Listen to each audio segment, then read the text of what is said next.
इस एक वीडियो में हम करेंगे हिस्ट्री की बुक 1 के सारे इंपॉर्टेंट सोर्सेस को कवर्ड। इस वीडियो को देख लोगे, सोर्स बेस्ड की चिंता छोड़ देना उसके बाद। तो सीधे स्टार्ट करते हैं। हमारा सबसे पहला सोर्स बेस्ड आता है ये वाला, एंड यहां पे मुझे कुछ डाउट सॉल्व करने स्टार्टिंग ऑफ द वीडियो में ही। क्या इससे सोर्स बेस्ड आएगा? ये तो ब्लू बॉक्स है, एनसीईआरटी के स्टार्ट में लिखा है कि पर्पल बॉक्सेस से सोर्स बेस्ड आते हैं, तो क्या इससे आएगा? आ सकता है।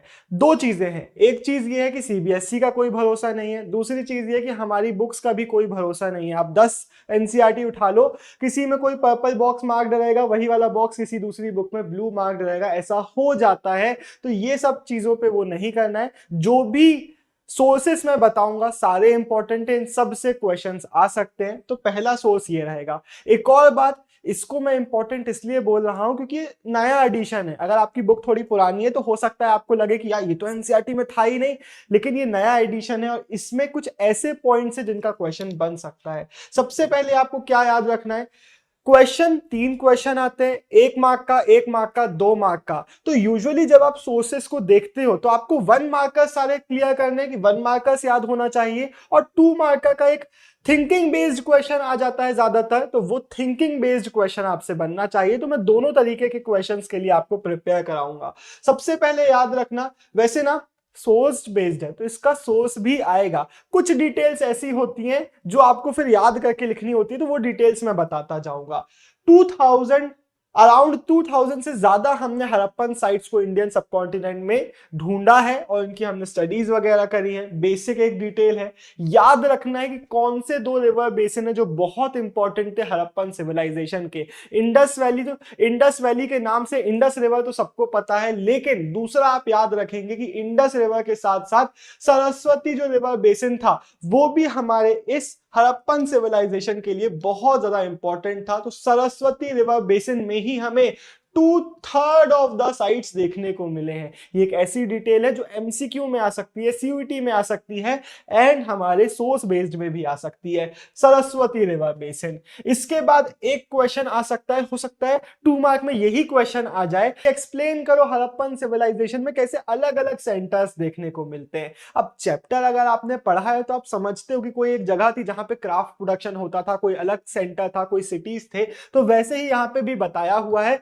याद रख लो कि 5 मेजर सिटीज कौन से बताए हैं, राखीगढ़ी, मोहनजोदारो, हड़प्पा, धोलावीरा और गवेरी वाला। ये 5 मेजर सिटीज थे। इसके अलावा अलग अलग टाइप्स ऑफ सिटीज थे। कोई हमारा रीजनल सेंटर था, कोई एग्रीकल्चर विलेजेस थे, कहीं पे पोर्ट्स थे, कहीं पे मैन्युफैक्चरिंग सेंटर्स थे। तो अगर क्वेश्चन आता है कैसे अलग अलग सेंटर्स देखने को मिलते हैं तो ये आप पूरा एक्सप्लेन कर देंगे। बस एज इट इज लिख के आ सकते हैं, यही वाला पॉइंट बना के आ सकते हैं। अब हो सकता है कि सोर्स बेस्ड जो आए उसमें ये डिटेल ना हो, उसमें सिर्फ इतना पूछा हुआ हो, तो आपको ये याद करके खुद से लिख के आनी पड़ेगी। लेकिन व्हाट इफ, मैं हमेशा बोलता हूं कि चैप्टर आपने अच्छे से पढ़ा है ना तो सोर्स बेस्ड बन जाते हैं। अगर ये नहीं भी याद रहता तो आप अपने थिंकिंग बेसिस पे आंसर कर सकते हो कैसे अलग अलग सेंटर्स थे, मोहनजोदारो, हड़प्पा जैसे इंपॉर्टेंट सिटीज थे, उसके अलावा हमारे क्राफ्ट प्रोडक्शन सेंटर थे। तो आप थोड़ा बहुत थिंकिंग बेसिस में भी आंसर करोगे ना तो सोर्स बेस्ड के मार्क्स मिल जाते हैं। अगला हमारा इस चैप्टर का सोर्स बेस्ड है ये वाला। अब इस वाले में क्या है, इस वाले में बताया हुआ है हमें 2 टाइप्स ऑफ सेडल कॉइन के बारे में। क्वेश्चन अगर आएगा तो ऐसे ही आ सकता है कि what were the 2 types of saddle coin. तो यहां पे बीच में क्या बताया हुआ है कि दो मेन टाइप्स के जो सेडल कॉइन थे उसमें एक ऐसा होता था कि एक स्मॉलर पत्थर होता था, एक बड़ा पत्थर होता था, और रोल किया जाता था पत्थर को चीजों को पीसने के लिए, पहला टाइप। दूसरा जो टाइप है उसमें कूटा जाता था, पाउंडिंग किया जाता था। तो दूसरा वाला जो टाइप होता था उसमें नीचे वाले स्टोन को रख के ऊपर वाले को एज अ पाउंडर यूज किया जाता था चीजों को कूटने के लिए। तो 2 टाइप्स मैंने आपको बता दिए हैं। मेजर चांसेस है जब ये आएगा तो आपको ये उसका आंसर यहीं पे देखने को मिलेगा, तो देख के आप पढ़ के भी उसको लिख पाओगे, बट आपको लिखना यही पड़ेगा कि 2 टाइप्स थे, एक में टू एंड फ्रो मोशन में घिसा जाता था, दूसरे में पाउंड किया जाता था। एक क्वेश्चन इसका आ सकता है कैसे इसको यूज किया जा सकता था, तो लिख के आ जाना कि इसको कॉन्वेक्स शेप का ये होता था, शेप पूछा जाए तो कॉन्वेक्स शेप का होता था। इसको अर्थ में सेट किया जाता होगा, मिट्टी नीचे रहती है, मिट्टी में सेट किया जाता होगा, इन पाउंडर का यूज करके इसमें घिसा जाता होगा, पाउंडिंग वाले में कूटा जाता होगा। अगला यहाँ पे इंपॉर्टेंट पॉइंट जो मेन क्वेश्चन इस बॉक्स का है वो अंडरस्टैंडिंग बेसिस का है कि ये एक्सप्लेन करो कि कैसे इस टाइप की चीजों को हिस्टोरियंस को समझने में इजी जाता है। तो उसमें आप लिख के, कैसी हिंदी बोल दी है मैंने, बट उसमें आप लिख, Hindi is my only language, लेकिन फिर भी क्या बोल गया मैं, उसमें आप लिख के आना कि ऐसी जो चीजें होती है सैडल कॉइन जैसी, पॉटरी जैसी, तो ये सारी वो चीजें हैं जिसको हम प्रेजेंट डे में भी यूज कर रहे हैं। तो जब हमें ऐसी चीजें मिलती है तो पास्ट से हम मैच कर सकते हैं, हेंस इनको, इनका मीनिंग समझना हमारे लिए इजी होता है as compare to religious rituals वाली चीजें जो हमें समझ में इजीली नहीं आ पाती है। अगला जो हमारा सोर्स बेस्ड है वो है ये वाला, एंड ये इंपॉर्टेंट इसलिए है क्योंकि यहाँ पे बहुत इंपॉर्टेंट एमसीक्यू की डिटेल्स बताई हुई हैं।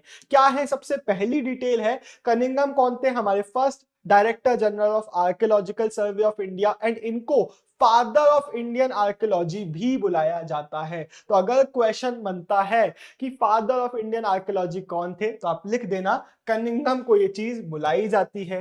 कनिंघम ने यहाँ पे क्या बताया हुआ है, इस बॉक्स में बताया हुआ है हमारे हड़प्पन साइट्स की बहुत सारी ब्रिक्स जो थी उनको चोरी कर लिया गया था। इतनी सारी ब्रिक्स की 100 माइल्स की रेलवे लाइन डल जाती लाहौर से मुल्तान के बीच की, इतनी ब्रिक्स चोरी हो गई। क्वेश्चन इसका अंडरस्टैंडिंग बेसिस का ये बन सकता है कि एक्सप्लेन करो कि कैसे लक फैक्टर भी इन्वॉल्व होता है किसी साइट के प्रिजर्वेशन के लिए। तो लिखना कि यहाँ पे हमारे रॉबर्स आ गए, यहाँ पे हमारी चोरी हो गई, इसके कारण बहुत सारी चीजें चोरी हो गई। हो सकता है कि यहाँ पे अगर ऐसा ना होता तो हमें ब्रिक्स मिल जाते, या फिर हो सकता है कि हमें कोई ऐसा टेक्स्ट मिल जाए जिसको हम कंपेयर करके फ्यूचर में हड़प्पन टेक्स्ट को, हड़प्पन स्क्रिप्ट को पढ़ पाए। तो बहुत सारे फैक्टर्स होते हैं जो प्रिजर्वेशन में या फिर आर्कियोलॉजी में हमें हेल्प करते हैं। तो उस फैक्टर के बारे में थिंकिंग बेसिस का क्वेश्चन आएगा, तो अपनी थिंकिंग में आपको समझा रहा हूं ताकि आपका भी थिंकिंग डेवलप हो। तो क्वेश्चन मैंने समझा दिया है, मेन क्वेश्चन है कि कनिंघम कौन था, इंडियन आर्कियोलॉजी का फादर, एंड यहां से बहुत सारी ब्रिक्स चोरी हुई थी।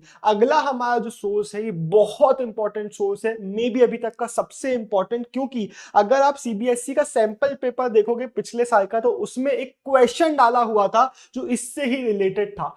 क्वेश्चन लेजिट एक क्वेश्चन, मतलब 3 मार्क का 8 मार्क टाइप्स का क्वेश्चन था जिसमें इसकी डिटेल्स पूछी गई थी। क्यों, ऐसे क्वेश्चन तो नहीं आते हैं डायरेक्टली, लेकिन वो बहुत थॉट बेसिस पे था, अंडरस्टैंडिंग बेसिस का क्वेश्चन था। क्वेश्चन पूछ रहा था हड़प्पन सिविलाइजेशन के सैनिटेशन फीचर्स के बारे में, ये बॉक्स उसी चीज के बारे में हमें बताता है। इस बॉक्स को हम डिटेल में समझेंगे। सबसे पहले याद रखो मैके साहब ने क्या बताया, मैके साहब ने बोला इंडियन का जो हड़प्पन सिविलाइजेशन था, it is the most complete ancient system ever developed.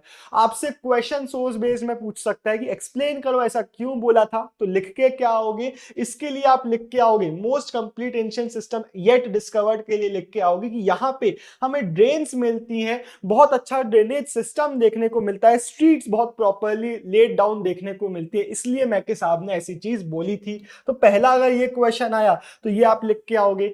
दूसरा एक क्वेश्चन आ सकता है यहाँ के सैनिटेशन फीचर्स के बारे में, तो लिख के आना यहाँ पे जो ड्रेन्स होती थी उनमें कई जगहों पे हमें देखने को मिलता है कि लूज ब्रिक्स से उसको कवर किया है, लाइमस्टोन से उसको कवर किया है, जहां पे ऊपर से सीमेंटिंग एजेंट यूज नहीं किया। क्यों, ताकि उसको खोल के वहां पे साफ सफाई की जा सके। तो ये अगर क्वेश्चन आएगा सैनिटेशन वाला तो ये पॉइंट आप लिखोगे। और बाय चांस अगर क्वेश्चन पूछता है कि यहाँ पे स्टिल हमें एक ऐसी चीज देखने को मिलती है जो अनयूजुअल थी, तो उसके बारे में भी डिटेल बताई गई है। क्या कि इवन दो इतना ज्यादा क्लीनिंग का ध्यान रखा जा रहा था, लेकिन जो डेब्री निकल रहा था, जो गंदगी निकल रही थी, उसको वहीं पे साइड में पटक दिया जाता था। इसके हमें एविडेंसेस देखने को मिले हैं। तो इसको इस बॉक्स में यहाँ पे वंडर ऑफ आर्कियोलॉजी बोला गया है, तो हो सकता है क्वेश्चन इसी का आ जाए। तो जो भी क्वेश्चन आएगा मैंने समझा दिया है, बॉक्स भी रहेगा, इस चीज को समझो। मैं समझा रहा हूं तो हो सकता है कुछ लोगों को डर लगे कैसे इतना सब कुछ एकदम रट्टा मारेंगे, नहीं, आपके सामने बॉक्स भी रहेगा।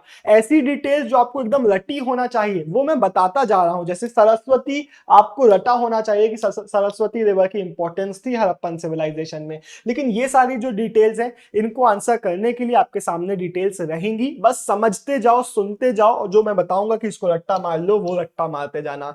ड्रेनेज सिस्टम के बारे में एक पॉइंट जो बहुत इंपॉर्टेंट है, जो हो सकता है 2 मार्क का क्वेश्चन बने सोर्स बेस्ड में कि क्या ड्रेनेज सिस्टम सिर्फ बड़े सिटीज में होता था, आप लिख के आना नहीं। हमें लोथल जैसे रीजन्स में भी जहां पे घर मड ब्रिक के बने थे, वहां पे जो ड्रेन्स थे वो बर्न्ट ब्रिक से बनाए जा रहे थे, विच शोज की जो स्ट्रीट्स हैं, ड्रेन्स है, वो हर एक जगह पर बनाई जा रही थी। अगला हमारा बॉक्स है एविडेंस ऑफ एन इन्वेजन। ये बहुत इंपॉर्टेंट है क्योंकि पीवाईक्यूज अगर आप चेक करोगे तो ये बोर्ड एग्जाम में आया हुआ है। कैसे आया था? सिर्फ इतना पोर्शन ऑफ द बॉक्स आ गया था एंड उससे क्वेश्चंस पूछे गए थे। पहला क्वेश्चन पूछा जा सकता है जो पहले भी गया था कि इसका नाम, इसमें बताया हुआ है एक लेन के बारे में, एक एले है जिसका नाम, एक गली है जिसका नाम पड़ा डेडमैन लेन, और क्वेश्चन यही आया था कि इसका नाम डेडमैन लेन क्यों पड़ा।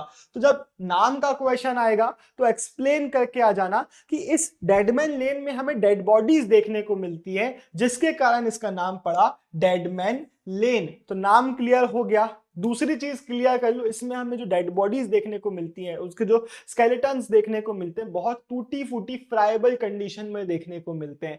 तो इसका अगर क्वेश्चन आएगा तो यहाँ पे आपको मल्टीपल ओपिनियंस बताए हुए हैं, मैं सारे समझाऊंगा ताकि जो भी क्वेश्चन आए आपसे बन जाए। सबसे पहले जॉन मार्शल ने इसके बारे में बताया कि यहाँ पे हमें एक बॉडी देखने को मिली है, पूरा लिखा हुआ है कि यहाँ पे हमें एक स्कल देखने को मिला है, बोन्स देखने को मिले, थोरैक्स मतलब अपर बॉडी और अपर आर्म देखने को मिले हैं एडल्ट के जो टूटी फूटी कंडीशन में पड़े हुए हैं। तो अगर बाय चांस सोर्स आ जाता है और पूछा जाता है कि किस कंडीशन में देखने को मिले, तो लिख के आना कि टूटी फूटी कंडीशन में इस तरीके से पड़ा हुआ देखने को मिला। लेकिन उसके लिए तो बॉक्स आपके सामने है। मेजर अंडरस्टैंडिंग वाला टॉपिक जो आपका क्लियर होना चाहिए इस बॉक्स से वो ये है कि सबसे पहले आर्यन व्हीलर साहब ने क्या किया, आर्यन व्हीलर साहब ने बोल दिया कि इसका लिंक हमें ऋग्वेद में देखने को मिलता है। आर्यन व्हीलर साहब ने समझा दिया कि ऋग्वेद में बताया गया है इंद्र के बारे में और इंद्रदेव को फोर्ट डिस्ट्रॉयर बोला गया है। तो आर्यन व्हीलर ने कनेक्शन बना दिया कि यहाँ पे मे बी इंद्रदेव ने अटैक किया होगा एंड हेंस इतने सारे बॉडीज हमें यहाँ पे देखने को मिलते हैं।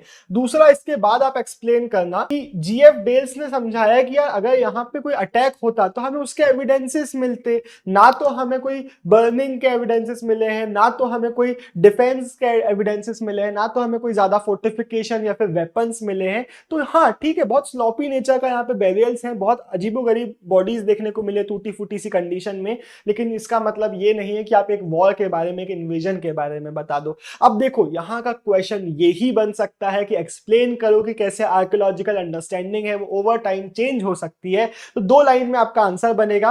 पहला लाइन आप आर्यन व्हीलर का ओपिनियन लिख सकते हो, दूसरे लाइन में आप समझा सकते हो कि इन नए अंडरस्टैंडिंग के थ्रू ओपिनियन चेंज हुआ। ऐसे ही एग्जांपल आप दे सकते हो कनिंघम और जॉन मार्शल वाला, जो कि चैप्टर से अंडरस्टैंडिंग है कि पहले कनिंघम के टाइम पे हमें नहीं पता था इंडस वैली सिविलाइजेशन के बारे में, लेकिन फिर जॉन मार्शल ने, जब हमारी हिस्ट्री के लिए हमें और एविडेंसेस मिले तो जॉन मार्शल हिस्ट्री को पीछे लेके चले गए। तो ऐसे एविडेंसेस दे सकते हो कि नए अंडरस्टैंडिंग जब हमारा डेवलप होता है तो हिस्ट्री कई बार चेंज भी हो सकती है। क्वेश्चन यही आएगा कि कैसे हिस्ट्री चेंज हो सकती है, कैसे स्कॉलर्स के ओपिनियन डिबेट कर सकते हैं, कैसे स्कॉलर्स के ओपिनियन अलग अलग हो सकते हैं। अगर क्वेश्चन आपसे पूछता है आर्कियोजेनेटिक क्या होता है, तो ये बॉक्स याद रख लेना। आर्कियोजेनेटिक्स का मतलब होता है study of DNA of ancient population. इसमें टिक लगा के आना। हो सकता है सोर्स बेस्ड में यही क्वेश्चन आए कि आर्कियोजेनेटिक्स को एक्सप्लेन करो, तो लिख के आना study of DNA of ancient population. अब यहां पे मैं आपको एक बहुत इंपॉर्टेंट पार्ट समझा रहा हूं इस बॉक्स का,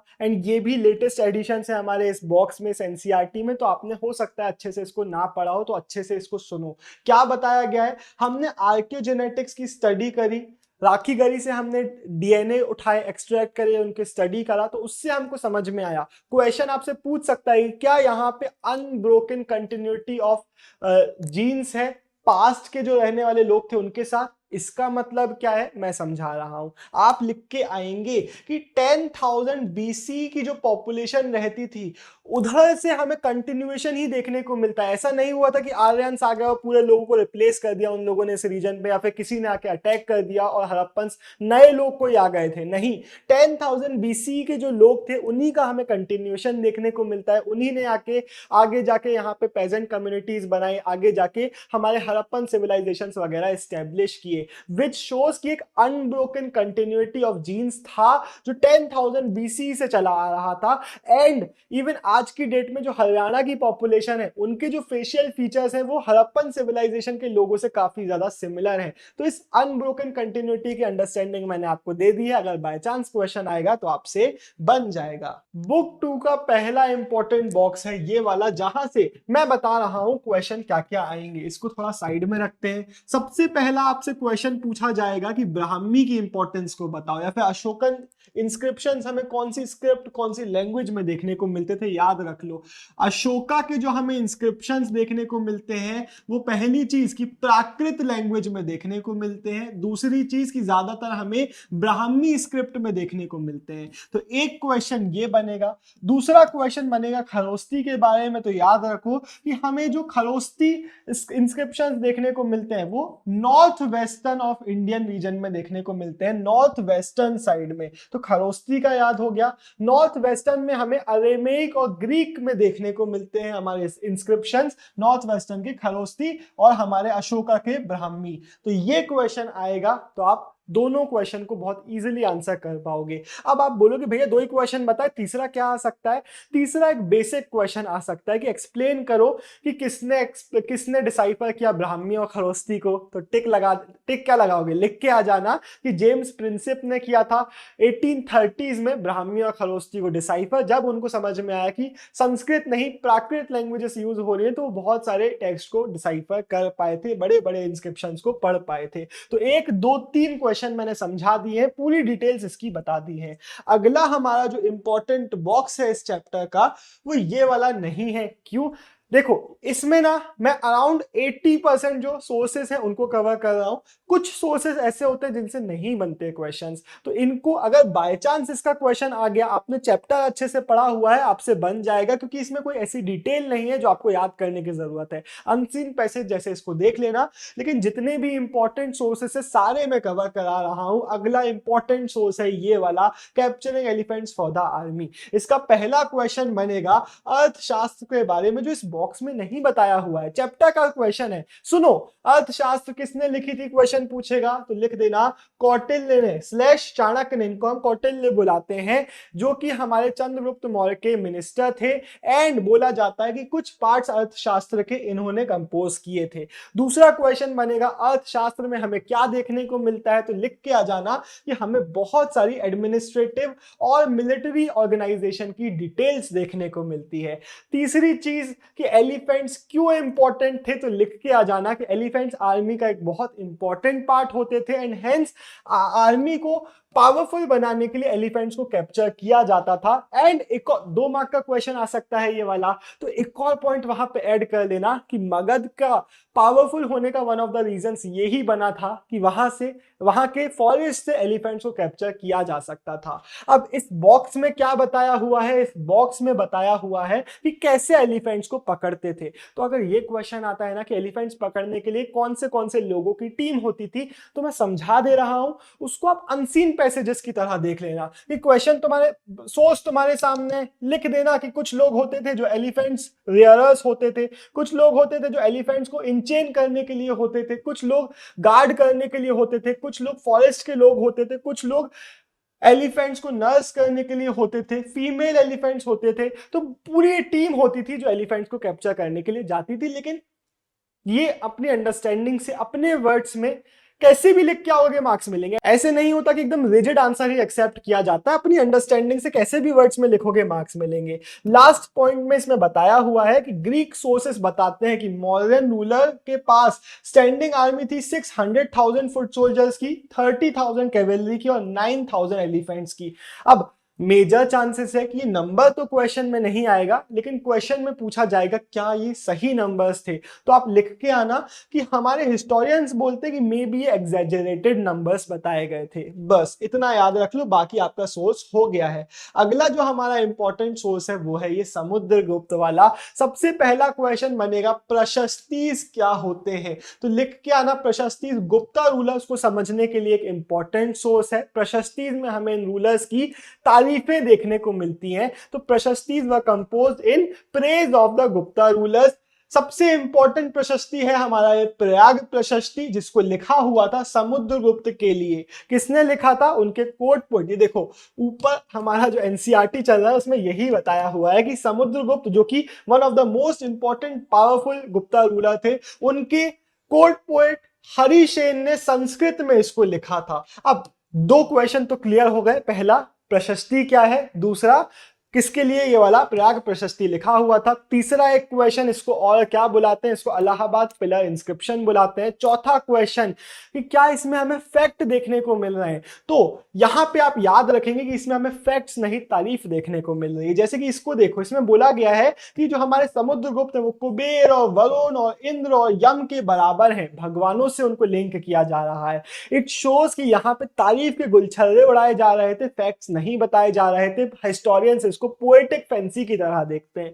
एक और क्वेश्चन आ सकता है कि भगवानों से कंपेयर क्यों किया जा रहा है, तो लिख के आ जाना कि कई बार जो हमारे रूलर्स होते थे वो खुद को डाइटीज से कंपेयर करने की, लिंक करने की कोशिश करते थे, खुद की पावर और स्टेटस को बढ़ाने के लिए, खुद को बहुत पावरफुल दिखाने के लिए, कई बार सपोर्ट गेन करने के लिए भी। अगला हमारा जो इंपॉर्टेंट है वो है ये सुदर्शन लेक वाला क्वेश्चन आएगा। सुदर्शन लेक को किसने बनवाया था? और बहुत सारे लोग लिख के आ जाएंगे कि सुदर्शन लेक और उसके एम्बैंकमेंट्स और उसके चैनल्स को बनवाया था रुद्रदमन ने। गलत हो जाएगा। क्यों? क्योंकि सुदर्शन लेक को रीबिल्ड करवाया था रुद्रदमन ने। अगर बनवाने का क्वेश्चन आता है तो आप याद रखेंगे, और लिखा हुआ है कि मौर्यास के रूल में इसको बनवाया गया था। एक लोकल गवर्नर थे जिन्होंने इनके लेक और एम्बैंकमेंट्स और चैनल्स को पूरा बनवाया था, फिर वो टूट गया था, तो शाका रूलर रुद्रदमन ने उसको रीबिल्ड करवाया था।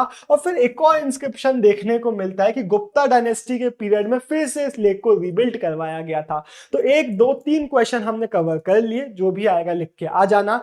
एक और क्वेश्चन कि हमें ये इंस्क्रिप्शन कौन से उसमें देखने को मिलता है, तो हमें रुद्रदमन का इंस्क्रिप्शन संस्कृत लैंग्वेज में देखने को मिलता है, विच शोज कि वो सांस्कृतिक ट्रेडिशन से भी फेमिलियर थे। ये क्वेश्चन आ सकता है, तो ये लाइन लिख के आ जाना। वीडियो में आगे बढ़ने के पहले मुझे आपको द ट्विन ब्रोस की फंसना पक्का है वीडियोस के बारे में बताना है। इन वीडियोस में हम हर चैप्टर के लिए ये वीडियो बनाते हैं, हिस्ट्री, पॉलिटिकल साइंस, ज्योग्राफी, हर एक इंपॉर्टेंट सब्जेक्ट के लिए भी ये सीरीज आती है, जिसमें होता ही है कि सारे क्वेश्चंस और उनके बोर्ड स्टाइल में आंसर्स कैसे लिखना है उसको हम वीडियोस में समझाते हैं। सारे क्वेश्चंस होते हैं, आंसर राइटिंग उसमें सिखाई जाती है, ये बहुत हेल्पफुल होता है। और ये पीडीएफ जो आपको दिख रहा है, इसको अगर आप एक्सेस करना चाहते हैं तो वो आप thetwinbros.in से ले सकते हैं। तो वीडियो फ्री में है, पीडीएफ आप वेबसाइट से ले सकते हैं। और प्रीमियम नोट्स के बारे में भी बता देता हूँ। द ट्विन ब्रोस के premium notes the twin Bros से अगेन आप ले सकते हैं। वो इतने ज्यादा प्रीमियम है कि आज तक जितने भी बच्चों ने लिया है उन्होंने यही बोला है कि भैया क्या कर दिया है ये आप लोगों ने, दिमाग हिल जाता है उनका वो प्रीमियम नोट्स देखने के बाद। तो वो thetwinbros.in से ले सकते हो। उससे अच्छे ह्यूमैनिटीज के नोट्स आपको कहीं और नहीं मिल सकते, ये हमारी गारंटी है। चलो वीडियो में आगे बढ़ते हैं। इस तौर से सबसे पहला क्वेश्चन बनता है मनुस्मृति क्या है, तो लिख के आना। मनुस्मृति है हमारे इंडिया का लीगल टेक्स्ट। मनुस्मृति हमारे धर्मशास्त्र का पार्ट है, जिसको हमारे ब्राह्मण्स ने 200 BC से लेकर 200 CE के बीच में कंपाइल किया था, संस्कृत लैंग्वेज में किया था। अब दूसरा क्वेश्चन बनेगा कि मनुस्मृति में हमें ऐसे ओपिनियंस देखने को मिलते हैं कि राजा को अपने एरियाज को डिमार्केट करना चाहिए, पिलर्स बनवाना चाहिए। ऐसा क्यों? ये आपको क्या दिखाता है? तो थिंकिंग बेस्ड क्वेश्चन है, आंसर करके आना। ये दिखाता है कि लैंड की इंपॉर्टेंस कितनी ज्यादा थी। लैंड डिस्प्यूट्स को सॉल्व करने के लिए किंग को एडवाइस किया गया था कि आप अपने एरियाज को प्रॉपरली डिमार्केट करें, प्रॉपरली वहां पे पिलर्स वगैरह बनवाएं। 1 मार्क में पूछा जा सकता है कि इसको किसने कंपाइल किया था, तो ब्राह्मण्स ने कंपाइल किया था। इस बॉक्स को हमने कवर कर लिया है। अब इस वाले बॉक्स में क्या है? इस वाले बॉक्स में और बहुत कम ऐसे बॉक्सेस है जिसमें हमें ऑर्डिनरी लाइफ के बारे में डिटेल्स देखने को मिलती है। लेकिन इसका मेजर क्वेश्चन जो आएगा वो बनेगा, एक्सप्लेन करो कि हर्षचरिता क्या है। तो हर्षचरिता हर्षवर्धन नाम के कन्नौज के रूलर थे, उनकी बायोग्राफी है। पहला क्वेश्चन क्लियर हो गया। ये किसने कंपोज करी थी, कौन सी लैंग्वेज में? संस्कृत में कंपोज करी गई थी। बाणभट्टा ने 7th सेंचुरी CE में, जो कि इनके कोर्ट पोएट थे। तो दूसरा क्वेश्चन क्लियर हो गया। तीसरा क्वेश्चन चैप्टर से आ सकता है कि एक्सप्लेन करो कि हमें बहुत कम सोर्सेस मिलते हैं जो हमें ऑर्डिनरी लाइफ के बारे में बताते हैं। तो क्या आंसर लिखोगे? लिख देना कि ऑर्डिनरी लोग खुद के बारे में टेक्स्ट नहीं लिख रहे थे। जो टेक्स्ट होते हैं वो टॉप व्यू दिखाते हैं, वो रूलर्स का व्यू दिखाते हैं, पावरफुल फिगर्स का व्यू दिखाते हैं, जनता का नहीं। हमारे पास कुछ जो सोर्स है उनमें हमारे पास पंचतंत्र आ जाते हैं, हमारे पास जटाकास आ जाते हैं। अगला हमारा इंपॉर्टेंट सोर्स है प्रभावती गुप्ता वाला। प्रभावती गुप्ता कौन थी? वकाटका क्वीन, चंद्रगुप्त टू की बेटी। इनकी शादी वकाटकास में हुई थी। ये एक क्वेश्चन हमने क्लियर कर लिया कि ये कौन थी। दूसरा क्वेश्चन पूछेगा कि इनका एक्सेप्शनल फीचर्स बताओ। तो लिख के आ जाना कि इनके पास बहुत सारा एक्सेस टू लैंड था, जो कि ब्राह्मण्स मना करते थे विमेन के पास नहीं होना चाहिए, बट इनके पास था, जिसको वो लैंड ग्रांट किया करती थी। ये वाला बॉक्स क्या डिस्कस कर रहा है? ये वाले बॉक्स में बताया जा रहा है कि एक ब्राह्मण को प्रभावती गुप्ता ने लैंड दिया एंड उसके फीचर्स बताए जा रहे हैं कि कैसे सारे जो पावर्स थे, सारे जो राइट्स थे, वो भी उस ब्राह्मण को यहाँ पे ट्रांसफर कर दिए गए। तो बेसिक क्वेश्चन यही बनेगा। 3 क्वेश्चन हमने देख लिए, 2 चैप्टर से, एक इससे कि इस बॉक्स में क्या बताया जा रहा है। तो तीनों क्वेश्चन आपसे बन जाएंगे। अगला है हमारा ये वाला बॉक्स, और इस बॉक्स को अगर आप पढ़ोगे तो इसमें कुछ भी नहीं है। इसमें सिर्फ और सिर्फ नाम बताए गए कि ये प्रोडक्ट, ये प्रोडक्ट, ये प्रोडक्ट, ये प्रोडक्ट ट्रेड किए जा रहे थे। लेकिन इसका क्वेश्चन जो बनेगा ना वो डिफिकल्ट बनेगा। क्वेश्चन आपसे पूछेगा 1 मार्क के लिए पेरिप्लस का मतलब बताओ और इरिथ्रियन सी कौन सी सी है उसका मतलब बताओ। तो पेरिप्लस का मतलब होता है सेलिंग अराउंड। ये इस बॉक्स में नहीं दिया हुआ है, लेकिन इस बॉक्स के नीचे एक और बॉक्स है उसमें दिया हुआ है, और ये आपको याद होना चाहिए, ये आपसे एक्सपेक्ट किया जाता है। पिंक बॉक्स हमेशा याद रखना। तो पेरिप्लस मतलब सेलिंग अराउंड, इरिथ्रियन सी मतलब रेड सी की बात की जा रही है। तो 1-1 मार्क के 2 क्वेश्चन हो गए, दोनों आपसे बन जाएंगे।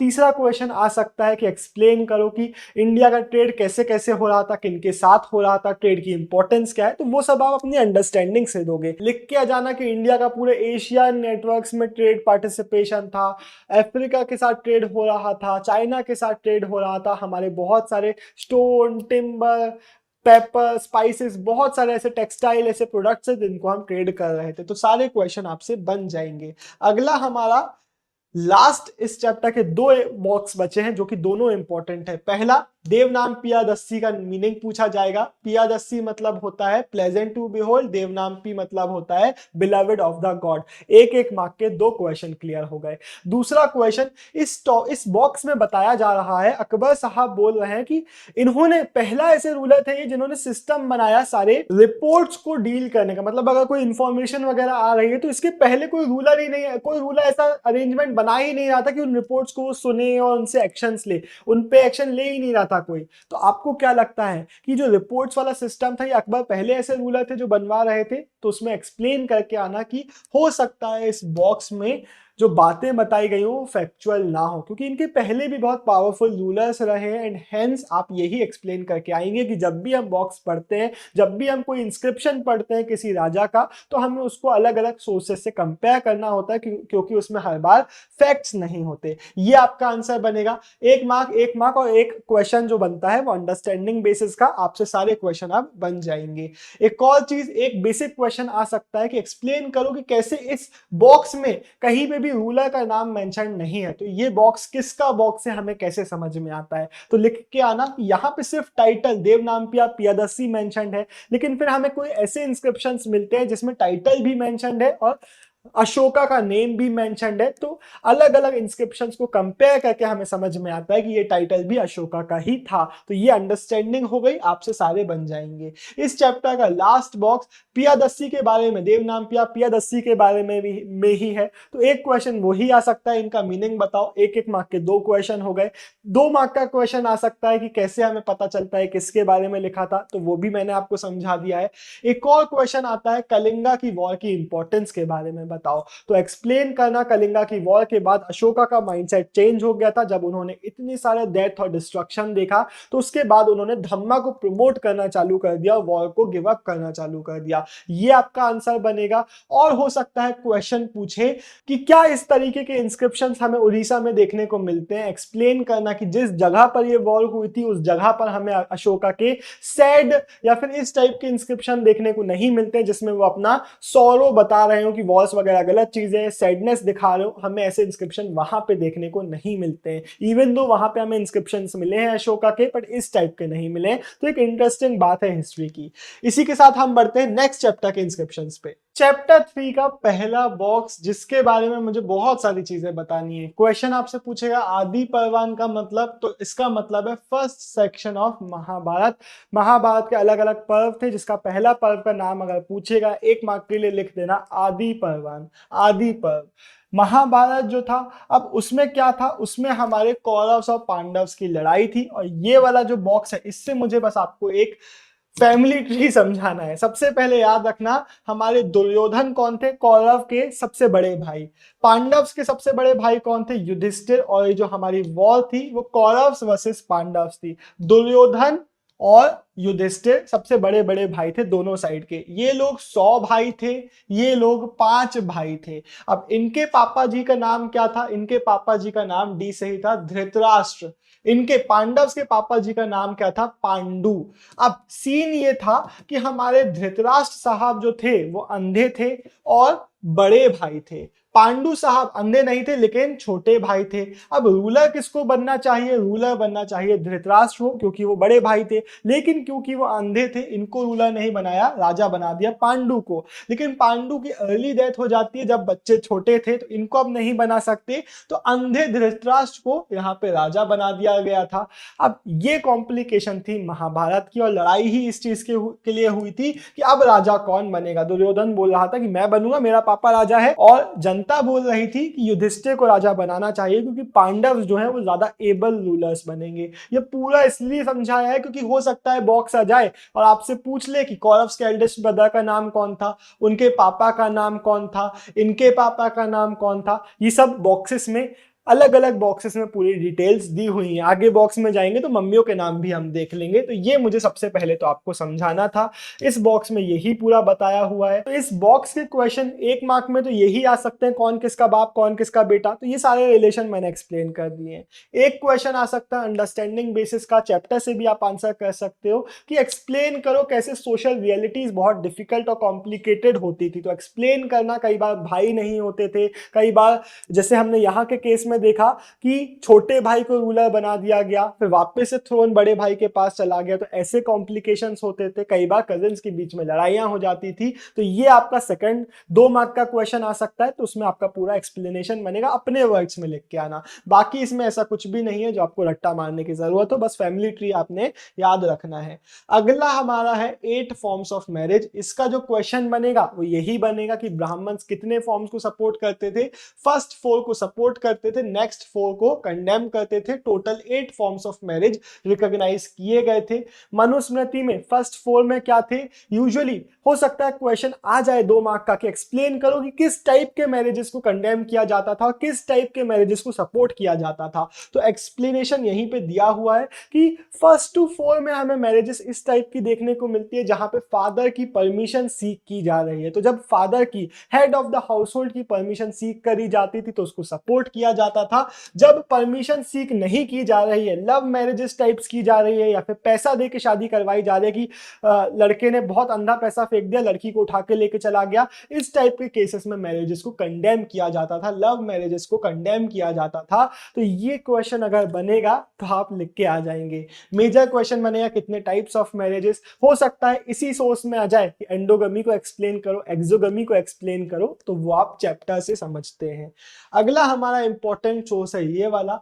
सोर्स आएगा और आपसे सबसे पहले तो पूछेगा यहाँ पे नेम से आपको क्या क्या चीजें पता चल रही है। तो सबसे पहले लिखना कि राजा यहाँ पे टाइटल अडॉप्ट किया गया है। यहाँ पे हमें जो नेम देखने को मिल रहा है ये विमेन साइड का देखने को मिल रहा है, मतलब जो हमारे कौन से रूलर्स हैं, ये सतवाहना रूलर्स हैं। सतवाहना रूलर्स मेट्रोनिमिक्स को फॉलो करते थे। किस चीज को, मेट्रोनिमिक्स को। इसलिए हमें उनके नेम्स में मदर साइड का नेम देखने को मिल रहा है। है। तो क्वेश्चन या तो मेट्रोनिमिक्स का ही आएगा, तो एक्सप्लेन कर देना कि मदर साइड का नेम था, या तो क्वेश्चन आएगा कि एक्सप्लेन करो यहाँ के हमारे सतवाहना के सबसे वेल नोन इंपॉर्टेंट रूलर कौन से थे, तो गौतमी पुत्र श्री सतकर्णी थे, ये आप याद रखना। एक और चीज याद रखना, ये पॉलीगिनस होते थे, मतलब मल्टीपल इनकी वाइव्स होती थी। एक और चीज याद रखना, ये एंडोगमी को फॉलो करते थे, कई बार इनकी वाइव्स में हमें सेम गोत्र देखने को मिलता है इनके साथ, तो एंडोगमी जो कि ब्राह्मण्स को अपोज कर रही होती थी प्रैक्टिस, वो वाली प्रैक्टिस फॉलो करते थे।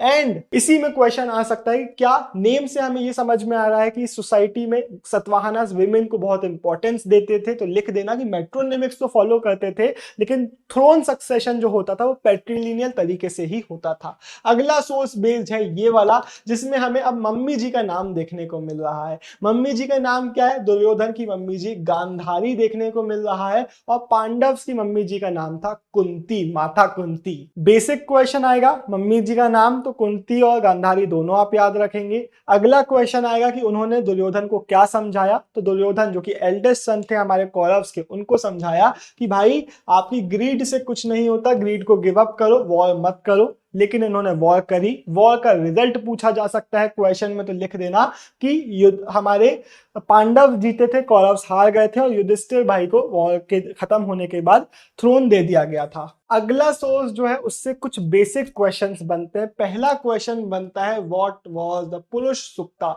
एक्सप्लेन करके आना 1 मार्क के लिए कि ऋग्वेद में हमें एक हिम देखने को मिलता है जिसका नाम है पुरुष सूक्ता, जिसमें पुरुष के सेक्रीफाइस के बारे में बताया गया है। दूसरा क्वेश्चन की सेक्रीफाइस से क्या हुआ था, या फिर क्वेश्चन आ सकता है कि जो वर्ण सिस्टम था वो कैसे बना था, तो एक्सप्लेन करना कि इसमें बताया गया है कि पुरुष कौन है? प्राइमल मैन, मतलब जो कॉस्मिक बीइंग था सब कुछ बनने के पहले, उसका सेक्रीफाइस से सारा जो सोशल ऑर्डर था वो बना, ये इसका कहना था। इसके अकॉर्डिंग क्या हुआ, उसके सेक्रीफाइस के बाद उसके बॉडी से ब्राह्मण बने कॉस्मिक बीइंग के माउथ से, हमारे क्षत्रियास बने उनके आर्म से, वैश्यास बने उसके थाई से, और शूद्रास बने उनके फीट से। ये याद रखना पड़ता है, ये बेसिक है। हो सकता है इतना ही प्रोपोर्शन आ जाए आपके सोर्स में और ये आए ही ना और आपको फिर याद भी ना हो। ये बेसिक है, ये चैप्टर में नहीं है, पर ये याद रखोगे। कहां कहां से? माउथ से, आर्म से, थाई से और फीट से। बस इसको याद रख लो, बाकी 1 2 3 4 नंबरिंग आपको पता ही है। इसके अलावा इसके बेसिक क्वेश्चन आ सकते हैं कि एक्सप्लेन करो कि ब्राह्मण्स कैसे स्ट्रेटेजीज अडॉप्ट कर रहे थे अपने आइडियाल्स को प्रमोट करने के लिए। वो हमने चैप्टर में वो सब देखा। अगर आपको वो याद नहीं है तो आप प्लीज एक्सप्लेनेशन वीडियो देख सकते हो। अगर कल पेपर है, आज इस वीडियो को देख रहे हो तो रैपिड रिवीजन देख सकते हो। हमारे द ट्विन ब्रोस के प्रीमियम नोट्स को ले सकते हो thetwinbros.in से जाके। फसना पक्का का पीडीएफ ले सकते हो thetwinbros.in से जाके। ट्रस्ट मी, ये बहुत प्रीमियम रिसोर्सेस हैं। 2 फ्री रिसोर्सेस, 2 पेड रिसोर्सेस, सारी रिसोर्सेस इतनी प्रीमियम है ना कि हर एक resources more than worth it है। आपका एक एक सेकंड, एक एक पैसे की इतनी वर्थ आपको मिलेगी कि आप बोलोगे कि यार पहले ही ले लेना चाहिए था, हमने क्यों इतना डिले कर दिया। ट्रस्ट में हजारों मैसेजेस तो मुझे यही आए हैं कि भैया यार पहले बता देते आप तो पहले ही ले लेते हो, इतना फायदा हुआ है कि क्या बताएं। तो आपको भी ऐसे हो सकता है। चलो अब हम बात करते हैं यहाँ पे गुरु द्रोण की। अब एक और स्टोरी लाइन है ना, जो मैं इस बॉक्स से जो क्वेश्चन आता है यहाँ पे मैं फ्लो चार्ट से समझा रहा हूँ।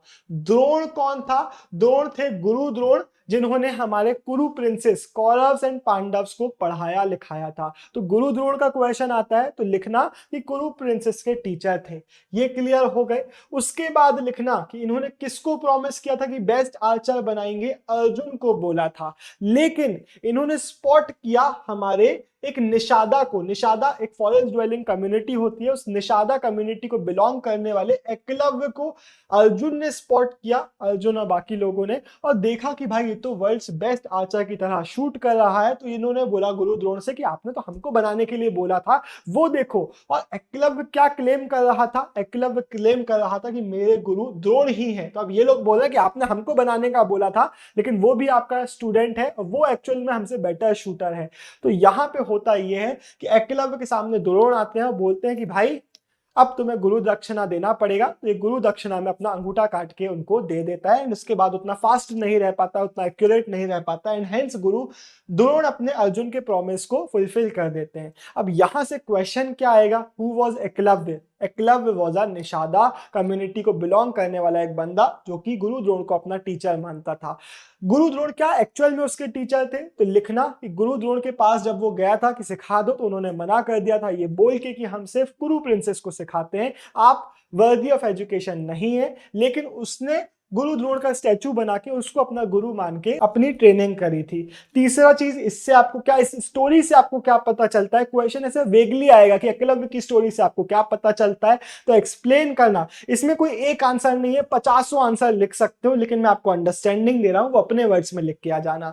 लिख के आना, यहाँ पे हमें सोसाइटी की हायरार्की के बारे में पता चलता है कि कैसे हर किसी को वर्दी ऑफ लर्निंग नहीं माना जाता था, कैसे जो अपर कास्ट थी ब्राह्मण क्षत्रिय वो बहुत डोमिनेटिंग होते थे, कैसे जो लोअर कास्ट के लोग थे कई बार एक्सेप्ट कर लेते थे कि वो शायद उतने वर्दी ऑफ वो नहीं है। तो ये भी एक पॉइंट आप लिख के आ सकते हैं। 2 पॉइंट आपको बनाना है, ये दोनों पॉइंट आपने एक्सप्लेन कर दिए। एक पॉइंट आप ये एक्सप्लेन कर सकते हैं कि कैसे जो निषादा कम्युनिटी के लोग थे या फिर लो ओरिजिन के लोग थे जो उस टाइम पे लो ओरिजिन माने जाते थे, तो उन लोगों को सोसाइटी में डोमिनेट किया जाता था, उनको हरास किया जाता था। तो ये बेसिक पॉइंट्स है, कोई भी अपने वर्ड्स में लिख के आ जाना, मार्क्स मिल जाएंगे। बाकी ये रिलेशन पता होना चाहिए ताकि आपसे क्वेश्चन आए कि गुरु द्रोण ने किसको बोला था, अर्जुन कौन थे, ये सब आपसे बने। अगला हमारा जो बॉक्स है वो है ये वाला, जिसमें बताया गया है अगेन एक आदि परवान के एक स्टोरी को, जिसको मैं अगेन यहां साइड से समझाऊंगा। क्या याद रखना है हमारा? एक और भाई का नाम क्या है हमारे पांडव्स के? सबसे एल्डेस्ट भाई युधिष्ठिर, सेकंड भीम देखने को मिलते हैं, थर्ड अर्जुन, फिर नकुल, फिर सहदेव।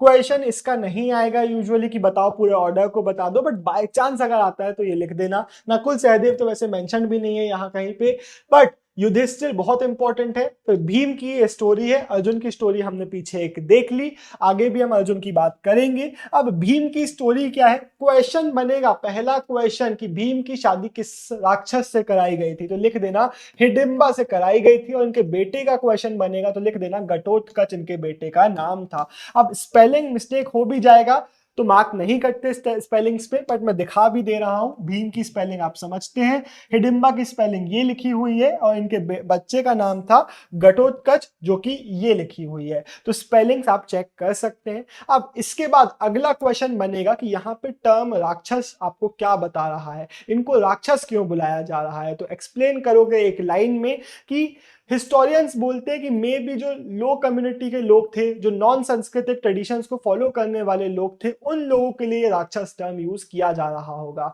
और एक बेसिक क्वेश्चन आता है कि घटोत्कच ने पांडव्स को क्या प्रॉमिस किया था। तो घटोत्कच ने पांडव्स को प्रॉमिस किया था कि आपको जब भी हमारी जरूरत पड़ेगी हम आपके सामने आ जाएंगे आपको हेल्प करने के लिए। तो बेसिक सा बॉक्स था, मैंने आपको समझा दिया।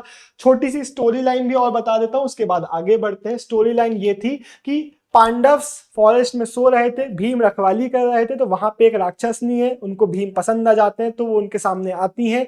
लेकिन उस राक्षसनी कौन? हिडिंबा। हिडिंबा का बड़ा भाई वहां पे भीम के सामने आ जाता है, लड़ाई होती है, भीम उनको मार डालता है। एंड हिडिंबा अब बोलती है यहाँ पे मदर से और युधिष्ठिर से कि यार आपका भाई मुझे मुझे पसंद आ गया है, भाई आपका पसंद आ गया है, उससे मेरी शादी करा दो। तो परमिशन मिल जाती है, हिडिंबा और भीम की शादी हो जाती है। क्रेजी लाइनअप, बट अब आप समझते हैं। इसके बाद अगला हमारा सोर्स है जो कि इंपॉर्टेंट है, वो है द्रौपदीज क्वेश्चन। क्वेश्चन आएगा कि द्रौपदीज क्वेश्चन क्या था, तो लिख के आना। द्रौपदी का क्वेश्चन था, पहले तो बैकग्राउंड सुन लो। युधिष्ठिर एक डाइस के गेम में सब कुछ हार गए थे दुर्योधन के अगेंस्ट, और उन्होंने खुद को भी हार चुके थे, अपने भाइयों को भी हार चुके थे, अपनी कॉमन बीवी द्रौपदी को भी हार चुके थे। तो द्रौपदी ने आके पूछा कि क्या आप खुद को हार चुके थे मुझे हारने के पहले? तो इसके बाद पहला क्वेश्चन आ गया कि द्रौपदी ने क्या पूछा, तो ये लिख के आ जाना कि had he lost himself before taking her. इसके बाद 2 ओपिनियंस आते हैं, वो भी क्वेश्चन में आ सकता है, तो लिख के आना 2 ओपिनियंस क्या थे। पहला ओपिनियन था कि युधिष्ठिर इवन दो वो खुद को हार चुके थे, द्रौपदी अभी भी उनके कंट्रोल में थी। दूसरा ओपिनियन था कि एक अनफ्री मैन, युधिष्ठिर जब खुद को हार चुका है तो एक अनफ्री मैन कैसे किसी और को दांव पे लगा सकता है। तो ये 2 ओपिनियन थे। तीसरी चीज पूछी जा सकती है कि इसके बाद हुआ क्या। इसके बाद जो राजा जी थे हमारे धृतराष्ट्र, अंधे धृतराष्ट्र, उन्होंने पांडव्स की और द्रौपदी की ऑटोनॉमी रिस्टोर कर दी थी। मेन क्वेश्चन यहां से बनेगा थिंकिंग बेसिस का कि इस स्टोरी से आपको क्या समझ में आता है, तो लिख के आना कि एल्डेस्ट ब्रदर के पास कितनी ज्यादा अथॉरिटी होती थी, कितना ज्यादा कंट्रोल होता था कि वो सब कुछ स्टेक पे लगा सकते थे। ये एक बहुत इंटरेस्टिंग हमें मनुस्मृति का बॉक्स देखने को मिलता है जो बताता है कि मेन के पास कौन से मीन्स थे वेल्थ एक्वायर करने के वर्सेस विमेन के पास कौन से मीन्स थे। ये आपको रटने की जरूरत नहीं है, एक बार सुन बस लो। मेंस इनहेरिट कर सकते थे, ढूंढ सकते थे, परचेज कर सकते थे, कॉन्क्वेस्ट कर सकते थे, इन्वेस्ट कर सकते थे, काम कर सकते थे या फिर गिफ्ट एक्सेप्ट कर सकते थे अच्छे लोगों से। विमेन क्या कर सकती थी? विमेन के पास मैन के पास 7 मीन्स है, विमेन के पास 6 मीन्स बताए जाते हैं, लेकिन एक्चुअल में एक ही मीन है, वो भी फालतू ही है। विमेन के लिए बताया बस इतना गया है कि आपको जो शादी के टाइम पे जो गिफ्ट मिल जाए या फिर आपका as a token of affection आपको ब्रदर, मदर, फादर कोई गिफ्ट दे दें या फिर आपका हस्बैंड आपको कुछ गिफ्ट दे दे, तो सिर्फ वही आप रख सकते हो। क्वेश्चन आपसे यहां से क्या पूछा जाएगा, बताओ कि इससे आपको क्या समझ में आता है। लिखना कि इससे समझ में आता है कि विमेन के पास एक्सेस टू रिसोर्स नहीं दिया जा रहा था, वेल्थ एक्यूमुलेशन का कोई तरीका नहीं दिया जा रहा था, विमेन को सिर्फ और सिर्फ गिफ्ट्स दिए जा रहे थे। स्त्रीधन के बारे में मेंशन करने के लिए आ सकता है, तो स्त्रीधन का एक्सेस विमेन के पास होता था, बट एक्चुअल वेल्थ एक्वायर करने का कोई तरीका विमेन के हाथों में नहीं था। दूसरा क्वेश्चन बन सकता है कि ये चीज बताओ कि मेन डिफरेंशिएटर क्या था विमेन और मैन की कंडीशन में इस सोसाइटी में। तो एक्सप्लेन करना कि विमेन के पास एक्सेस टू रिसोर्सेस नहीं था, एक्सेस टू लैंड नहीं था, एक्सेस टू वेल्थ नहीं था, एंड हेंस उनको दबाया जा रहा था सोसाइटी में। बाकी अगला हमारा जो बॉक्स आता है वो है ये वाला, एंड इस बॉक्स में हमें क्या देखने को मिला है? इस बॉक्स में हमें तमिल संगम लिटरेचर की पोएम्स देखने को मिली, जिसमें क्या बताया जा रहा है फटाक से बस सुन लो। ये पूछा नहीं जाता है कि क्वेश्चन आ जाएगा कि पूरा एक्सप्लेन करो, लेकिन इस बॉक्स में बताया जा रहा है एक जनरस चीफ के बारे में। उसके जो फॉलोअर्स है वो बोल रहे हैं कि अगर आपके पेट में खाना नहीं है तो आप हमारे चीफ के पास आओ। वो जैसे ही देखेगा आपके रिब्स को, वो जैसे ही देखेगा कि आप भूखे हो, वो ऑर्डर दे देगा वेपन्स बनवाने के लिए, वो लड़ाई पे चला जाएगा आपको खाना दिलवाने के लिए। क्वेश्चन इससे क्या आएगा? एक्सप्लेन करो एक डिफरेंट सोशल रियलिटी के बारे में जो हमें तमिल संगम लिटरेचर के थ्रू देखने को मिलती है। तो लिख देना कि हमें समझाया गया है कि कैसे कुछ चीफ होते थे जिनसे एक्सपेक्ट किया जाता था कि वो अपनी वेल्थ को शेयर करेंगे, जो कि वो कर भी रहे होते थे। इन चीफ्स के फॉलोअर्स होते थे जो उनके तारीफ में, उनके प्रेज में अपने कॉम्पोजिशंस वगैरह करते थे। तो ये 2 पॉइंट आपके क्लियर हो गए। अगला आपका 1 मार्क का क्वेश्चन आ सकता है कि इसके बारे में हमें कैसे पता चलता है। तो यहाँ पे लिखा हुआ है तमिल संगम लिटरेचर के थ्रू हमें बहुत सारे साउथ इंडिया के इन चीफडम्स के बारे में, चीफ्स के बारे में पता चलता है। तो ये बेसिक क्वेश्चन बनेंगे, आपसे बन जाएंगे। अगला हमारा बॉक्स है द्रौपदीज मैरिज वाला, जो कि इंपॉर्टेंट है। इसके बारे में समझ लो। द्रौपदी की मैरिज हुई थी अर्जुन से after he one a competition, लेकिन वो लोग अपने मम्मी के सामने बोलते हैं, मम्मी से बोलते हैं कि मम्मी देखो हम कुछ जीत के लेके आए हैं। तो उनकी मदर कुंती क्या बोलती है, जो भी जीत के लाए हो वो आपस में बांट लो। तो वो लोग फिर क्या डिसीजन लेते हैं? कौन डिसीजन लेता है? युधिष्ठिर डिसीजन लेते हैं कि ठीक है मम्मी जी ने बोला है तो बात माननी पड़ेगी। द्रौपदी की शादी फिर पांचों से हो जाती है। इसका क्वेश्चन बनेगा, एक आया हुआ है पास में, एक्सप्लेन करो कि मदर को फाइनल गुरु या फिर मोस्ट इंपॉर्टेंट पोजीशन दी गई थी। इस एग्जाम्पल से हमें समझ में आता है, एक्सप्लेन करो। तो क्या एक्सप्लेन करोगे? यही लिख के आना कि मदर कुंती को एज अ फाइनल गुरु या फिर as a very important member देखा जा रहा था। ये हमें समझ में आता है इस पॉइंट से कि उन्होंने जो बोला उसको ये लोग चेंज नहीं कर रहे थे, उसको मान रहे थे। दूसरी चीज समझ में आती है, क्वेश्चन पूछेगा अथॉरिटी के बारे में, फाइनल डिसीजन किसके हाथ में रहता था उसके बारे में। तो एक्सप्लेन करना Yudhishthira was the final decision maker. बहुत सारे केसेस में ये भी एक उसका एग्जाम्पल है। तीसरा एक क्वेश्चन बनेगा कि व्यास जी ने क्या क्या अलग अलग एक्सप्लेनेशंस दिए थे, उसको समझाओ। हुआ ये था कि द्रौपदी के पापा जी द्रुपद बड़ा गुस्सा हो गए थे कि कैसे हमारी शादी पांचों से करा दी जब एक से हमने शादी करने के लिए भेजा था। तो उसमें व्यास जी ने एक्सप्लेनेशन दिया कि जो पांचों पांडव हैं वो इंद्र के इनकारनेशन है, इसलिए आपकी जो बेटी है वो इंद्र जी की वाइफ है जो अब पांचों से शादी कर रही है। पहला एक्सप्लेनेशन। दूसरा एक्सप्लेनेशन जो इन्होंने ऑफर किया व्यास जी ने वो ये था कि एक बार एक यंग लड़की ने शिव जी से प्रे करते समय हस्बैंड की प्रेयर करने के लिए एक बार की जगह 5 बार एक्साइटमेंट में प्रे कर लिया, एंड हेंस वो आपकी द्रौपदी है जो अब 5 बार शादी कर रही है। दो एक्सप्लेनेशन क्यों दिए हैं? क्वेश्चन हो सकता है दोनों एक्सप्लेनेशन को 2 मार्क के लिए पूछे। क्वेश्चन 1 मार्क के लिए ये भी आ सकता है कि ये बताओ कि दो एक्सप्लेनेशन क्यों दिए हैं। ये क्वेश्चन 2 बार भी 2 मार्क के लिए भी आ सकता है। तो लिख देना कि भाई ब्राह्मण्स जो थे शायद हेसिडेंट थे इस पॉलीएंड्रस मैरिज को देखकर, एंड वो इसको शायद सपोर्ट नहीं कर पा रहे थे। उनके ग्रुप्स में इट फेल इनटू डिसफेवर, इसलिए वो अलग अलग रीजंस देते हैं कि क्यों यहाँ पे पॉलीएंड्री हो रही थी। बाकी इसका पूरा एक टॉपिक है हमारे चैप्टर में, आई होप उसको आपने पढ़ रखा है, लेकिन यहाँ पे ऐसा ही बेसिक 1-2 लाइन का क्वेश्चन आपसे पूछा जाएगा, अपने वर्ड्स में लिख देना। सबसे पहला हमें सोर्स देखने को मिल रहा है ये वाला, जिसका एक बेसिक क्वेश्चन बनेगा ऋग्वेद का टाइम पीरियड। बॉक्स में नहीं लिखा हुआ है ऋग्वेद का टाइम पीरियड, एनसीईआरटी में है। 1500 से लेके 1000 बीसीई ऋग्वेद का टाइम पीरियड बिल्कुल अच्छे से दिल में रट्टा मार के रख लो, इसका क्वेश्चन बन सकता है। दूसरा क्वेश्चन बन सकता है ऋग्वेद का मेन डाइटीज कौन है, तो अग्नि, इंद्र और सोम। यहाँ पे हमें अग्नि के लिए मंत्र देखने को मिल रहे हैं, तो क्वेश्चन बनेगा कि एक्सप्लेन करो इससे आपको क्या समझ में आता है। तो लिख के आ जाना कि कुछ सेक्रीफाइसेस परफॉर्म करे जा रहे थे, जिसमें डाइटीज से वेल्थ के लिए, सन्स के लिए ऐसी चीजों को मांगा जाता था सेक्रीफाइसेस के थ्रू। एक और चीज याद रखना, पहले जो सेक्रीफाइसेस थे वो कलेक्टिवली होते थे, फिर 1000 to 500 BC onwards individual house holds के लिए जो हाउस होल्ड के हेड थे वो भी सेक्रीफाइसेस परफॉर्म करवाने लग गए। 2 सेक्रीफाइसेस के नाम याद रखोगे, अश्वमेध यज्ञ और राजसूय यज्ञ। अश्वमेध और राजसूय, बस। एक क्वेश्चन जो ऋग्वेद की लैंग्वेज का पूछा जा सकता है कि आपको यहाँ की लैंग्वेज के बारे में क्या पता है, तो लिख के आ जाना। यहाँ पे जो संस्कृत यूज की गई है ये बहुत कॉम्प्लिकेटेड और डिफिकल्ट वैदिक संस्कृत है, जो क्लियरली सिर्फ और सिर्फ जो एलिट्स है सोसाइटी के उनके लिए, हमारे प्रीस्टली फैमिलीज वालों को ओरली सिखाई जाती थी। तो इतना आप याद रखेंगे, वैदिक लर्निंग की एक्सेस सबको नहीं थी, शूद्रास को, विमेन को वैदिक लर्निंग की एक्सेस नहीं दी जाती थी। अगला हमारा सोर्स है ये वाला उपनिषद्स का। इसमें हमें चंडोग्य उपनिषद देखने को मिल रहा है। आपसे क्वेश्चन पूछा जाएगा उपनिषद किसने लिखा, कौन सी लैंग्वेज में लिखा, संस्कृत में, ब्राह्मण्स ने।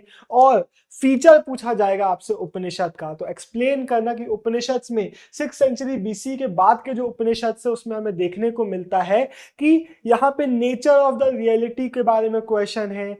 क्वेश्चन ऐसे है कि रीबर्थ होता है नहीं होता है, लाइफ आफ्टर बर्थ कैसी है, ऐसे जो फिलोसफिकल मैटर्स है उसमें हमें क्वेश्चंस और डिटेल्स देखने को मिल रही होती है। अब एक क्वेश्चन आ सकता है कि इस टेक्स्ट से आपको क्या समझ में आ रहा है, तो यहाँ पे मैं आपको समझा दे रहा हूं ताकि जब आप वहां पे बैठ के इसको फटाक से रीड मारोगे तो आपको तुरंत समझ में आएगा कि क्या लिखना पड़ेगा। तो क्या समझ में आ रहा है, यहाँ पे बड़े इंटरेस्टिंग डिटेल्स हैं फिलोसफिकल मैटर्स की, तो लिख के आ जाना कि इन टेक्स्ट में हमें फिलोसफिकल और डीपर अंडरस्टैंडिंग के टॉपिक्स देखने को मिलते हैं, जो हमारे स्कॉलर्स थे वो अब अल्टीमेट रियलिटी को और हमारे इस नेचर में एग्जिस्टेंस को समझने की कोशिश कर रहे हैं। इसको बहुत अच्छे से याद रख लो। हमारे जो फेटलिस्ट है उनको हम और क्या बुलाते हैं, हमारे आजीविका सेक्ट के जो लोग हैं उनको हम फेटलिस्ट बुलाते हैं। ये लोग क्या मान रहे होते हैं कि एवरीथिंग इज प्री डिटर्मिन्ड। इसका क्वेश्चन आएगा तो लिख देना फेटलिस्ट, एवरीथिंग इज प्री डिटर्मिन्ड। उसके बाद आते हैं हमारे लोक्याट्स, जो हमारे मटीरियलिस्ट की तरफ, मटीरियलिस्ट टर्म से डिस्क्राइब किया जिनको जाता है। एंड मटीरियलिस्ट क्या मान रहे होते हैं, ये मान रहे होते हैं कि there is no after life, ऐसा कुछ नहीं होता कि इसके बाद आपके लिए कुछ है। आपके जो बॉडी के एलिमेंट्स हैं, बॉडी का जो विंड पार्ट है वो विंड में मिल जाएगा, बॉडी का जो स्पेस सेंसेस है वो स्पेस में मिल जाएंगे, हीट फायर में, फ्लूइड वाटर में, और हर एक चीज अर्थ पे रिटर्न हो जाएगी। तो एक है फेटलिस्ट, एक है मटीरियलिस्ट, इनके बारे में एक एक लाइन आपको लिखने को आ सकती है, तो लिख के आ जाना। इस वाले बॉक्स में बुद्धा एक वेल्दी हाउस होल्डर सिगाला को समझा रहे हैं कि आपको सबको अच्छे से ट्रीट करना चाहिए, जो अनाउंसर्स है उनकी रिस्पेक्ट करना चाहिए, जो आपके नीचे है, जो आपसे वीकर सेक्शंस हैं, अगर कोई सर्वेंट है, कोई ऐसे लोग हैं जो आपसे कमजोर हैं, तो उनको आपको अच्छे से ट्रीट करना चाहिए। तो गाइडेंस दी गई है कि आपको अपने वर्कर्स को उनके काम के हिसाब से जॉब देना है, उनको छुट्टियां देना है, उनके साथ फूड शेयर करना है। सिमिलर गाइडेंस दी गई है कि कैसे आपको रिनाउंसर्स को ट्रीट करना है। तो इससे आपका क्वेश्चन जब आएगा तो आप लिख के आओगे कि बुद्धिज्म में सारे जो पावरफुल सेक्शन थे, जैसे गहापतीज हो गए, किंग्स हो गए, उनको ह्यूमेन रहने के लिए बोला जाता था, उनको बोला जाता था कि आपको सबको अच्छे से ट्रीट करना है। एक और क्वेश्चन आ सकता है, सोशल जो डिविजन है उसके बारे में बुद्धिस्ट अंडरस्टैंडिंग एक्सप्लेन करो, तो लिख के आ जाना ना कि बुद्धिज्म में बताया जाता है कि बाय बर्थ स्टेटस कुछ नहीं होता, बल्कि जो सोशल स्ट्रक्चर है वो ह्यूमन ओरिजिन का है। तो ये पॉइंट आपका बनेगा आंसर में। एक क्वेश्चन पूछ सकता है कि बताओ लोग बुद्धिज्म की तरफ क्यों जा रहे थे, तो यही आप अंडरस्टैंडिंग अपने चैप्टर के अंडरस्टैंडिंग एक्सप्लेन करना कि बुद्धिज्म में जो वीकर सेक्शन थे उनको सपोर्ट किया जा रहा था।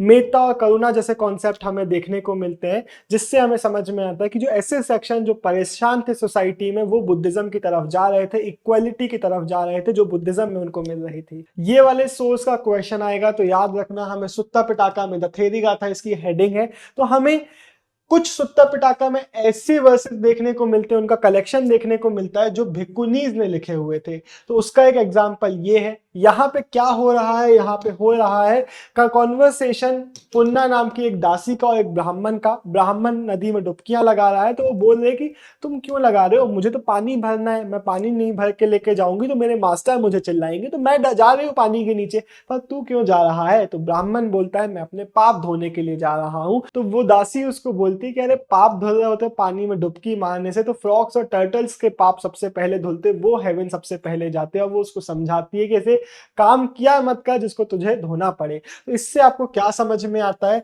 इससे सबसे पहले तो आपको समझ में आता है कि कैसे बुद्धिस्ट अंडरस्टैंडिंग जो थी वो ब्राह्मणिकल अंडरस्टैंडिंग से बहुत ज्यादा अलग थी। तो क्वेश्चन यही आ सकता है कि कैसे बुद्धिस्ट अंडरस्टैंडिंग अलग थी। तो एक्सप्लेन करना, बुद्धिज्म में कर्मा पे फोकस दिया जाता है, एक्सटर्नल प्रैक्टिसेस पे नहीं। बुद्धिज्म ब्राह्मणिकल ट्रेडिशन से एकदम अलग चल रहा था। हो सकता है यहाँ पे क्वेश्चन इसी का आ जाए कि बुद्धिस्ट प्रैक्टिसेस को एक्सप्लेन करो, बुद्धिस्ट की कॉन्सेप्ट को एक्सप्लेन करो। तो यहाँ पे लिख के आना कर्मा जैसे कॉन्सेप्ट के बारे में, साइकिल ऑफ कर्मा से फ्री होने के लिए कैसे आपको राइटियस एक्शन करना चाहिए, यहाँ पे लिख के आना इंडिविजुअल एजेंसी के बारे में। तो कोई भी अपना आप एक पॉइंट लिख के आ सकते हो, जो मैंने पॉइंट बताए हैं यही वहां पे लिख देना। इस बॉक्स में किस आइडिया को चैलेंज किया जा रहा है, एक्सटर्नल प्रैक्टिसेस वाले आइडिया को चैलेंज किया जा रहा है। अगला हमारा जो बॉक्स है इसमें कुछ मंक्स एंड नन्स के रूल्स हमें देखने को मिलते हैं जो बुद्धिस्ट संघ में फॉलो किए जाते थे। तो क्वेश्चन आपसे पहला पूछेगा कि जो रूल्स एंड रेगुलेशंस है वो हमें किस बॉडी ऑफ लिटरेचर में देखने को मिलते हैं। तो टिक नहीं लगा देना, एमसीक्यू आ सकता है तो टिक लगा देना, लेकिन सोर्स बेस में आएगा तो लिख के आना रूल्स वगैरह हमें विनय पिटाका में देखने को मिलते हैं। अब कैसे रूल्स है फटाक से एक्सप्लेन कर रहा हूं। रूल्स ऐसे हैं कि आपको जो ब्लैंकेट आपका है वो एटलीस्ट 6 साल यूज करना है, उसके पहले आप नया नहीं ले सकते। अगर आपको जरूरत पड़ रही है तो आपको कन्फेस करना पड़ेगा, आप खुद से ऐसा नया ब्लैंकेट बार बार नहीं बना सकते।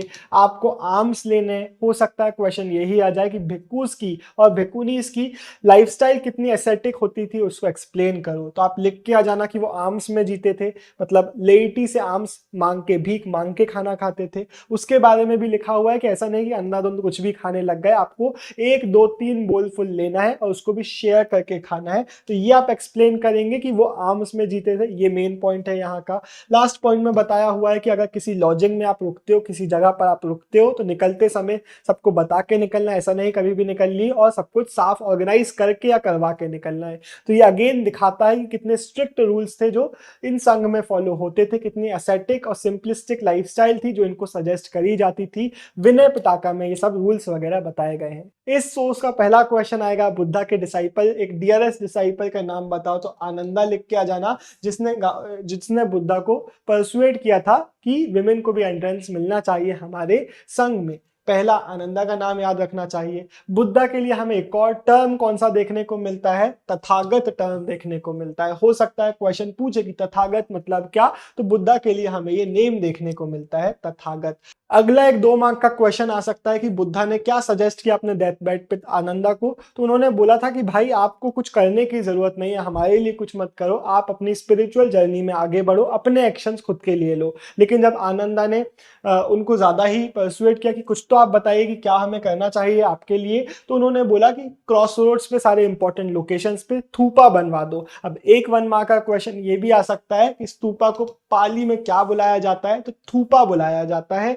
एंड उन्होंने बोला कि इंपॉर्टेंट लोकेशंस में थूपा बनवा देना, जहां पे लोग आएंगे, गार्लैंड चढ़ाएंगे, परफ्यूम चढ़ाएंगे, तो उन लोगों को एक जॉय मिलेगा, उनको एक पीस मिलेगी। तो एक पॉइंट यहाँ पे अभी भी याद रखना कि बुद्धिज्म का की कॉन्सेप्ट बहुत गौतम बुद्ध ने जैसे कि पहले पॉइंट आउट किया था कि आपके खुद के जो एफर्ट्स हैं वो ज़्यादा इंपॉर्टेंट है, खुद के एफर्ट्स करो, बाकी एक्सटर्नल प्रैक्टिसेस को वो सपोर्ट नहीं करते थे। इसी के साथ ये वीडियो खत्म होती है। अगर आपको वीडियो अच्छी लगी तो वीडियो को लाइक ज़रूर करें एंड डिस्क्रिप्शन चेक कर लेना, वहाँ पे आपको सारे इंपॉर्टेंट लिंक्स मिल जाएंगे, चाहे हमारे फ्री पीडीएफ्स के हों, चाहे हमारे प्रीमियम नोट्स के हों, चाहे हमारे फसना पक्का के हो। साइनिंग ऑफ, देवटा गुड़िया। मिलते हैं नेक्स्ट वीडियो में।